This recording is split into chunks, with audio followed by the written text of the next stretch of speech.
नमस्कार, आप देख रहे हैं खिलाड़ी नंबर 1। वीकली एक्सपायरी का दिन। भारतीय बाजारों में शुरुआती कमजोरी के बाद थोड़ी बहुत रिकवरी जरूर इंडेक्स में आते हुए दिखाई पड़ी है, लेकिन अभी भी एक रेंज बाउंड ट्रेड इंडेक्स के अंदर होता हुआ दिखाई पड़ रहा है। करीब करीब 17,493 के जोन में अभी निफ्टी कामकाज करता हुआ दिखाई पड़ रहा है। स्लाइटली रिकवरी के बाद कुछ देर पहले हरे निशान में पहुंच गया था, लेकिन अभी मूल्य 17,495 17,500 के इर्द गिर्द कामकाज करता हुआ दिखाई पड़ रहा है। निफ्टी बैंक जो कि करीब 1% के आसपास के फॉल में है, अभी भी वहां पर रिकवरी उतनी नहीं है जितनी फ्रंटलाइन इंडेक्स के अंदर आते हुए दिखाई पड़ी है।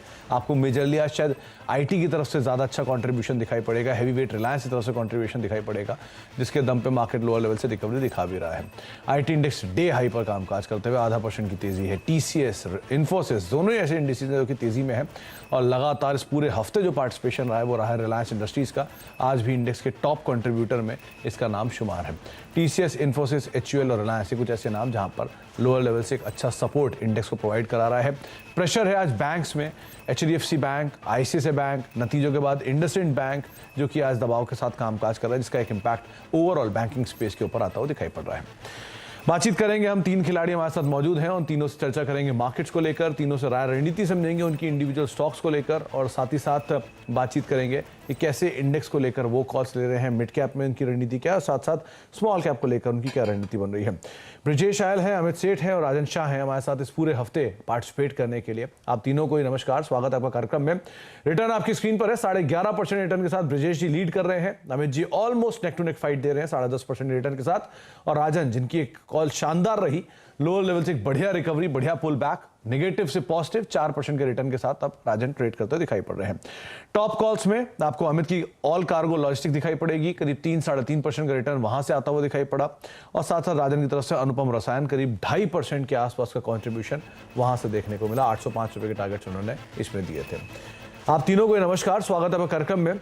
अमित जी, पहले तो मार्केट्स को लेकर आपका व्यू, क्योंकि बाजार में लोअर लेवल से रिकवरी तो है, इंडेक्स एटलीस्ट कोई हेवी सेल ऑफ नहीं दिखा रहा है, कोई भी गेन आते हैं तो थोड़ा सा गिव अप कर देता है, लेकिन कोई भी बिकवालियों खरीदा जा रहा है, तो क्या किया जाए इंडेक्स में, कैसी रणनीति रखें? Thank you Sumit ji, good morning. Sumit ji, हमने 3 से 4 दिनों का पीछे कंटिन्यूअस अपटिक देखा इंडेक्स में, both in Nifty and Bank Nifty, और कहीं ना कहीं हमारे टारगेट्स बैंक निफ्टी में मंडे के सेशन में जब मैं आया था 40,300 के थे, वो पुल मीट भी हुए। तो एक तरह का हम एक टेक्निकल पुल बैक देख रहे हैं। अभी भी स्ट्रक्चर कायम है, इसमें कोई कमजोरी नहीं है। निफ्टी जब तक 17,400 450 का रेंज होल्ड करता है, जो उसका नेकलाइन है जहां से इसने ब्रेकआउट दिया, तब तक रणनीति बाय एंड डिप की रहेगी। बैंक निफ्टी आज डेफिनेटली थोड़ा वीक है, मे बी आईसीआईसीआई बैंक के रिजल्ट को मार्केट वेट कर रहा है। बैंक निफ्टी का अगर हम देखें तो टेक्निकल ब्रेकआउट लगभग 39,500 से 39,700 में आया था। तो मुझे लगता है कि अगर और थोड़ा पुल बैक आए तो डेफिनेटली वहां पे लॉन्ग पोजीशन बनानी चाहिए। स्ट्रक्चर अभी भी पॉजिटिव है और स्टॉक स्पेसिफिक मार्केट है। स्टॉक स्पेसिफिक, ये तो बात सही है कि रणनीति रखनी होगी, लेकिन इंडेक्स में सच कोई बड़ा सेल ऑफ की उम्मीद अभी नहीं लग रही है। निफ्टी बैंक भी 40,000 के ऊपर सो फार कामकाज करता हुआ दिखाई पड़ रहा है। ब्रजेश, आपकी राय मार्केट्स को लेकर, कैसे रीड कर रहे हैं आप मार्केट्स की फिलहाल स्थिति को? गुड मॉर्निंग सुमित जी।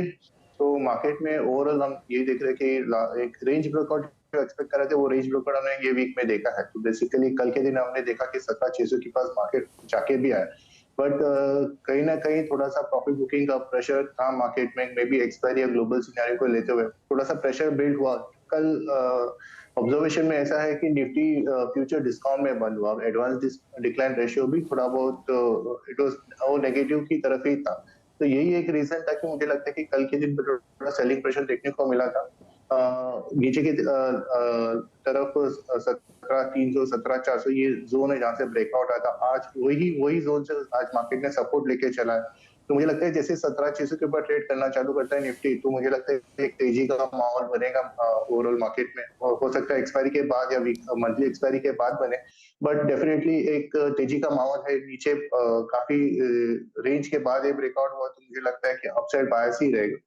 वही लेवल बैंक निफ्टी में भी अगर आप देखोगे तो बैंक निफ्टी में भी काफी पॉजिटिव है, थोड़ा सा प्रॉफिट बुकिंग डेफिनेटली आ रहा है। जिससे पीएसयू बैंक और प्राइवेट बैंक से तो पिछले 3-4 दिन में रैली किया, उसका थोड़ा सा प्रॉफिट बुकिंग आ रहा है। नीचे 40,000 और 39,500 का बेस है, ये बेस से फिर से हो सकता है कि बैंक निफ्टी सपोर्ट लेके चले।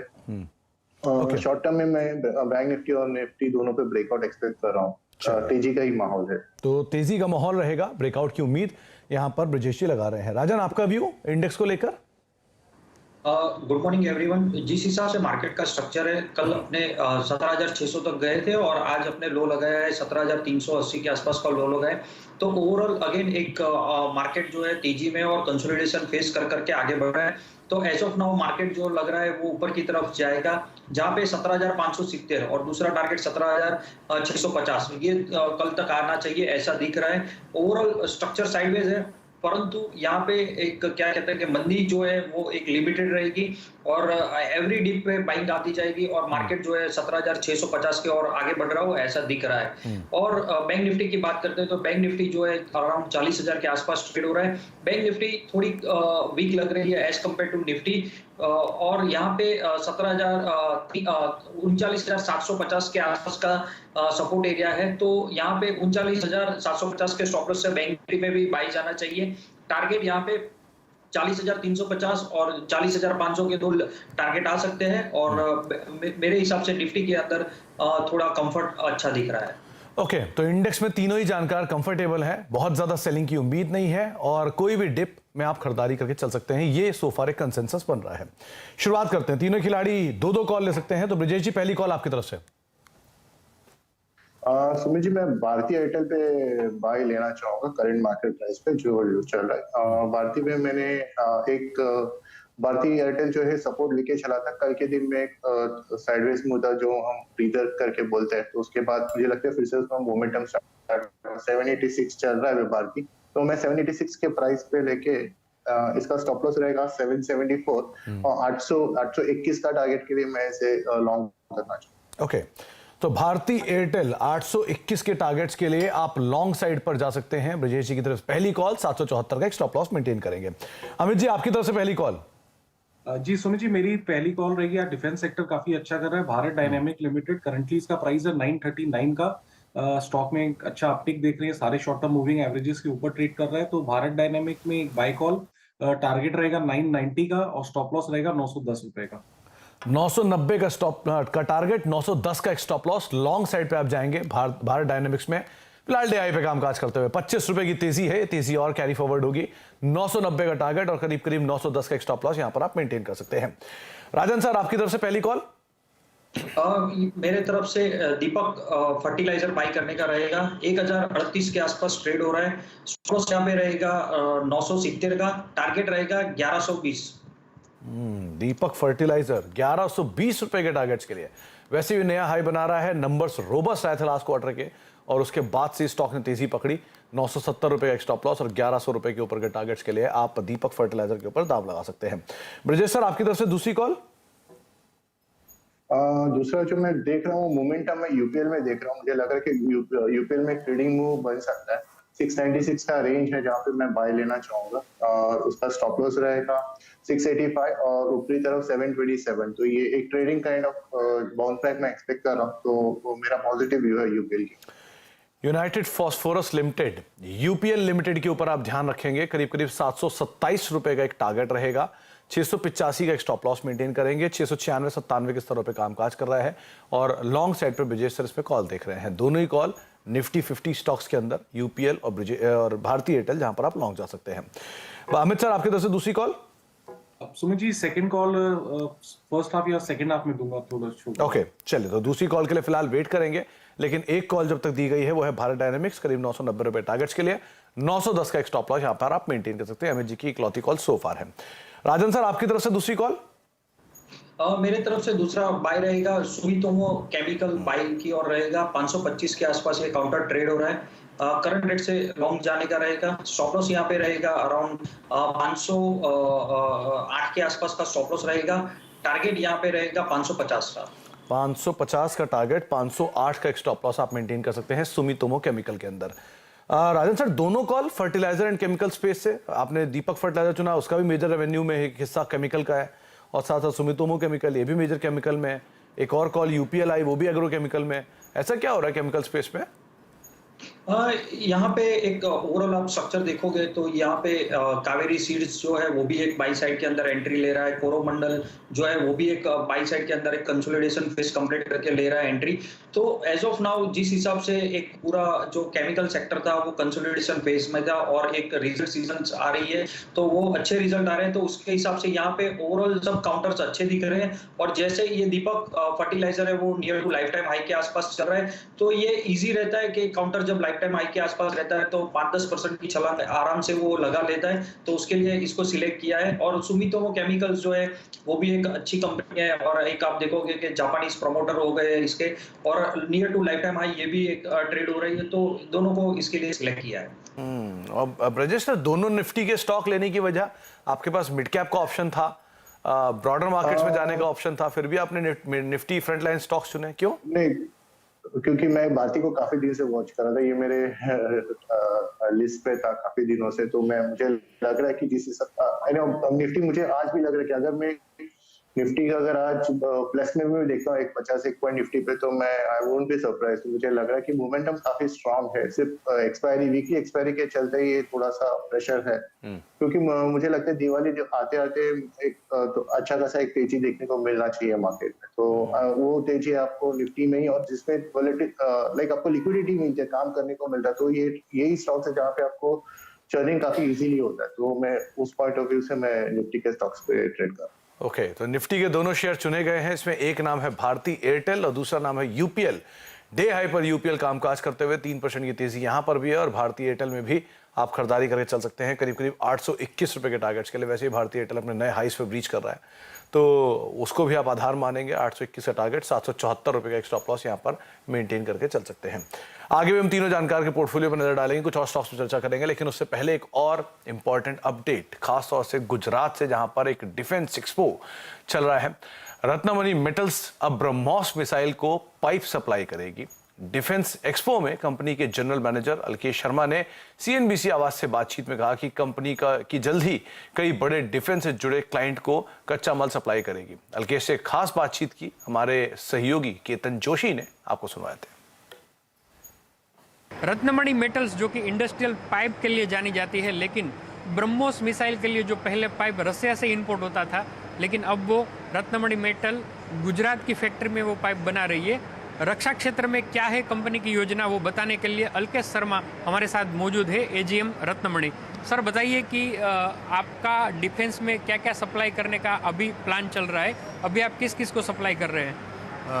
Under honourable Prime Minister Narendra Modi ji का जो आत्मनिर्भर भारत का प्रोग्राम है, उसके अंडर में we would like to develop all the critical tubings which will going to be use for defence and aerospace sector in India. And starting with the BrahMos, we have indigenized all this critical tubing by supplying tubes to BrahMos missile, starting the lowest size 3 mm OD 0.5 thickness, which is very critical. Over and above, we are going to supply, we are already supplying tubes for Akash missiles. We have supplied tube for Hindustan Aeronautics for MiG and Sukhoi plants. We are supplying tube for DRDO. All the shipyard like Goa shipyard, Mazagon dockyard, Hindustan shipyard, Cochin shipyard, we are going to supply tube to them also.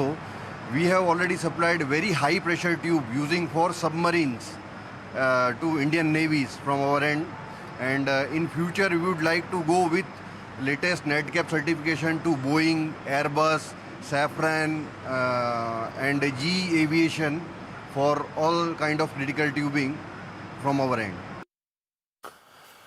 तो आप सुने थे Ratnamani metal की management को, जो कि मान रहे हैं कि गोइंग फॉरवर्ड डिफेंस स्पेस में कई सारे इक्विपमेंट्स को सप्लाई करेंगे। इसमें ब्रह्मोस के लिए तो इक्विपमेंट रहेंगे ही, साथ ही साथ कुछ और अन्य इक्विपमेंट्स को भी वो सप्लाई करेंगे। स्टॉक में रिएक्शन भी था, वैसे तो हरे निशान के अंदर ही कामकाज करता हुआ स्टॉक दिखाई पड़ रहा है।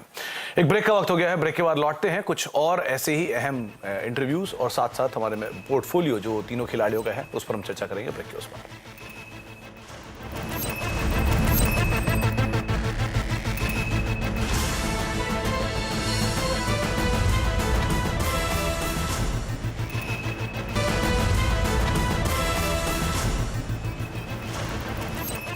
अब देख रहे खिलाड़ी नंबर 1, और मार्केट्स में जो रिसेंटली थोड़ी सी मूव आई थी उसके बाद थोड़ा सा वापस ब्रीदर ले रहा है, ऊपरी स्तरों से फिर क्वाली मार्केट्स में आते हुए दिखाई पड़ी है।